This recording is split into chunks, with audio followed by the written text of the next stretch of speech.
د ایران نه پس پاکستان والا هم عوام میدان ته راغی او د فلسطین والا دپاره څه وکړو غږ چوت کړو. نو راځئ له اول سره دا ویډیو کلیپ وګورئ بیا به سره یو څو خبرې کوم. ویډیو ضرور وګورئ. और फलस्तीन भी हमारा है, मस्जिद अक्सा भी हमारी है, बैतुल मुकद्दस भी हमारा है.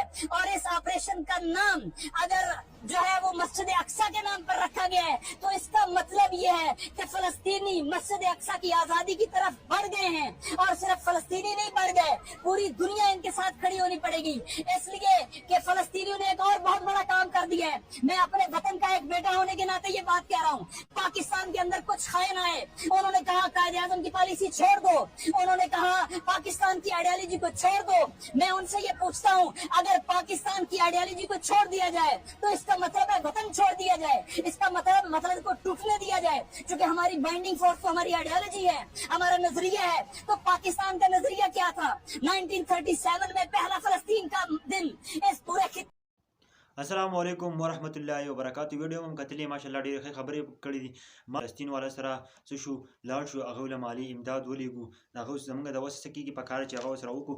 دا زموږ د ورور خبرې واورېدلې ځکه چې پاکستان والا هم راووتل عوام راووتل چې موږ د هغوی سره مدد کول غواړو ځکه چې موږ ټول مسلمانان یو زموږ یو دین دی. نو په کار چې موږ خپل له مسلمانانو وروڼو سره مدد وکړو. هغوی نن په سخته کې دي او نن هغوی سره وسله نشته دی. که تاسو سوچ نو فلسطینیانو سره وسله نشته دی. ګورئ ښه هغوی سره وسله نشته او اسرائیل سره دي نو هغه سره امریکا هم ولاړه ده او ایران هم اعلان کړی چې موږ به له هر څه لیږو او بل عراق هم د هغو په حق کې وته دی. نو په کار چې زموږ پاکستان والا بلکې څومره مسلمانان ملکونه دي په کار چې دا هم ورسره مدد وکړي بلکې دوی له جنګي سامان او هر څه ورله ولېږي بلکې مجاهدین ولا هم ولېږي. نو زمونږ مسلمان زمونږ کوم اسلام چې دی زمونږ کومه مسجد اقصی چې ده نو دا به بچ شي او هسې نه چې په دې باندې ځکه چې هغه جوماتونه ټارګېټ کوي. جی موږ له ټول له پکار دی چې د خپل دواګانې ورله ډېرې زیاتې وکړو ځکه چې زمونږ مسلمانان هلته لګیا دي. الله رب العزت ورته غبي مدد وکړي ځکه چې نور ملکونه هم د هغو هندوان ملکونه دي. تاسو ته پته ده هغوی تقاطر ملکونه دي لیکن موږ مسلمانان یو موږ به هار نه منو. موږ به چېرته هم